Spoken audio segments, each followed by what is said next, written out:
बिस्मिल्लाहिर्रहमानिर्रहीम। करोड़ों दरूद व सलाम उस पाक हस्ती पर जो वजह तख्लीक कायनात है। नाज़रीन कराम, मैं अनवर अली राना एडवोकेट आपकी खिदमत में हाजिर खिदमत हूँ। नाज़रीन कराम, सबसे पहले मैं आज आपका इंतहाई मशकूर हूँ जिन्होंने मुझे सपोर्ट किया और लाइक करते हैं, कमेंट्स करते हैं, और आप लोगों की वजह से और आप लोगों की मोहब्बत और तावन और कोऑपरेशन की वजह से मेरे आज तकरीबन 1000 फॉलोअर जो हैं वो कंप्लीट हो चुके हैं। तो नाज़रीन कराम, आप लोगों की मोहब्बत, आप लोगों का प्यार और आप लोगों की जो ये फ़ीडबैक है, इससे मुझे हिम्मत मिलती है और मुझे हौसला होता है, और मैं कोशिश करता हूँ कि मज़ीद से मज़ीद बेहतर से बेहतर करने के लिए। तो कुछ लोग आरा भी उसमें देते हैं। यकीन जानिए, मुझे इंतहाई खुशी होती है कि जो लोग उसमें अपनी आरा देते हैं और उसके बारे में बताते हैं।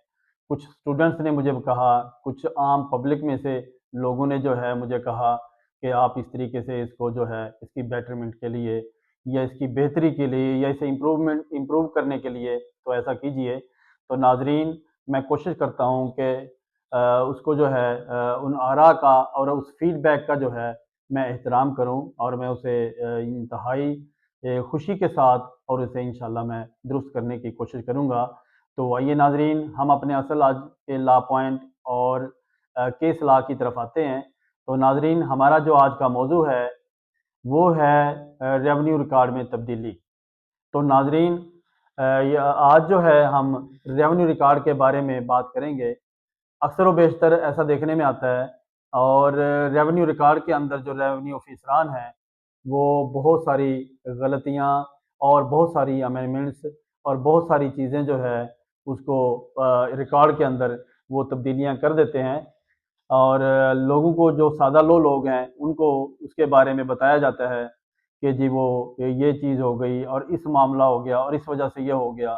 तो यकीन जानिए, बहुत सारे रेवेन्यू ऑफिसरान जो हैं तो लोगों को ज़लील ख्वार करते हैं, और उसके अंदर उनके रिकॉर्ड के अंदर और उनकी प्रॉपर्टीज़ के अंदर बहुत सारी अमेंडमेंट्स कर देते हैं। तो नाजरीन, आज का जो मैं ये केस ला और ये जो डिस्कशन लेके आया हूँ आपके लिए, वो इसी बारे में है कि जो रेवेन्यू रिकॉर्ड है, जब तक कोई कानून पास नहीं हो जाता या जब कोई कहीं से मतलब प्रॉपर तरीके से कानून वजूद में आने के बाद उस पे इम्प्लीमेंटेशन होती है कि रेवेन्यू रिकॉर्ड को इस तरीके से किया जाए, जैसे गुज़श्ता 2-4 सालों के अंदर तो पंजाब हुकूमत, बल्कि बाकी भी जगहों पे जो है इसका जो रेवेन्यू रिकॉर्ड है वो कंप्यूटराइज़ किया गया। तो उसमें अमेंडमेंट आई, उसमें तरीक़ेकार उसका थोड़ा-सा चेंज हुआ। तो नाज़रीन, तो रेवेन्यू रिकॉर्ड जो है उसके अंदर तब्दीली या उसमें अमेंडमेंट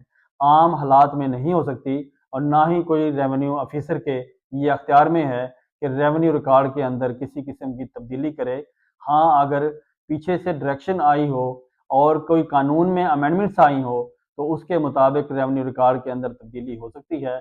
अगर आप लोगों का कहीं पे भी किसी को कोई ऐसा इश्यू दरपेश है और आपके रेवेन्यू रिकॉर्ड के अंदर बगैर किसी कानून के, बगैर किसी डायरेक्शन के कि आपके जो रेवेन्यू रिकॉर्ड के अंदर कोई तब्दीली लाई गई है या आपको किसी आपके राइट से महरूम किया गया है, तो आप उसकी बाबत जो है कानूनी कार्रवाई कर सकते हैं। इसके ऊपर सुप्रीम कोर्ट ने एक बेहतरीन किस्म का केस लॉ जो है वो दिया है, और इसमें प्रॉपर एक जजमेंट पास की है। ये मैं बताने लगा हूँ, नोट कीजिएगा। ये है 2014 SCMR सफ़ा नंबर 914। 2014 SCMR सफ़ा नंबर 914। जी नाजरीन, इसके अंदर जो सुप्रीम कोर्ट ने इसके अंदर बड़ा बेहतरीन किस्म का लॉ पॉइंट और जजमेंट पास की है। तो नाजरीन, किसी को भी इस किस्म का इशू दरपेश हो तो आप इस जजमेंट से भरपूर फ़ायदा ले सकते हैं और इस केस लॉ को आप रेफ़र कर सकते हैं। तो नाजरीन, ये था हमारा आज का लॉ पॉइंट जो कि हमने डिस्कस किया और हमने आपके गोश गुजार किया। तो नाजरीन, एक दो मरतबा किसी वीडियो के अंदर ऐसा हुआ है कि उसमें पेज नंबर जो है गलत दिया गया है, तो मैं उसकी माजरत चाहता हूँ। नाजरीन, मैं इसको स्टडी करता हूँ, पढ़ता हूँ, और इसको स्टडी करने के बाद जो है मैं इस पर वीडियो बनाता हूँ और आपके गोश गुजार करता हूँ। तो नाजरीन, सम टाइम ऐसा हो जाता है कि बोलने के अंदर یا اسے پڑھتے ہوئے یا اسے لکھتے ہوئے کوئی ایک آدھ ڈیجٹ اوپر نیچے ہو جاتا ہے تو اس کے لیے میں انتہائی معذرت ہوں۔ اگر کسی کو اس سے کوئی پریشانی ہوئی ہے تو اس کے لیے میں معذرت کرتا ہوں، اور پھر اس کی میں نے جو ہے ایک دو مرتبہ جو ہوئی ہے اس کی میں نے کریکشن بھی کی ہے، بلکہ اس کا میں نے ایک کیس لا جو ہے وہ میں نے پی ڈی ایف کے اندر اس ویڈیو کے ساتھ اٹیچ کیا۔ تو ناظرین کرام، تو اگر اس قسم کی غلطی کوتاہی اگر ہو تو اسے درگزر کیجیے گا اور مجھے بتاتے رہیے، اگر کوئی غلطی ہو تو میں انشاءاللہ اس کو امپروو کرنے کی کوشش کروں گا۔ تو ناظرین، یہ تھا ہمارا آج کا ریونیو ریکارڈ کے بارے میں ڈسکشن اور ہمارا کیس لا جو کہ میں نے آپ کو ریفر کیا۔ تو ناظرین، اگلی ویڈیو اور اگلے لا پوائنٹ کے لیے مجھے اجازت دیجیے۔ بہت شکریہ، اللہ حافظ۔